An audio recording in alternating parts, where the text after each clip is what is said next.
ไหนกันไหนทิศเลยที่นะอืมนี่เนื้อเลื้องใส่ปะนี่คือรับรองได้แล้วหอมมันก็แต่ว่าได้กินทุเรียนอ่อนๆคือโลมันสุกนะถึงเนื้อมันเลื้องอ้อยๆปะเนี่ย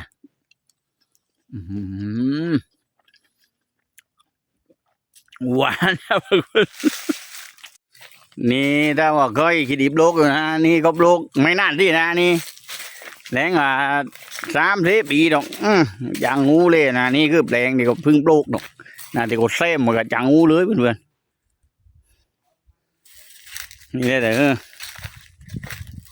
แปลงเล็กเดียวที่เราก้าวก่อนนู้นโลกประมาณ5-6 ปี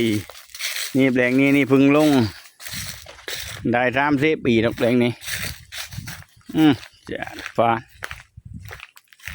ถึงนี้เขาก็ยังลงเรื่อยๆนะลงเซมไปเรื่อยๆเพื่อนๆ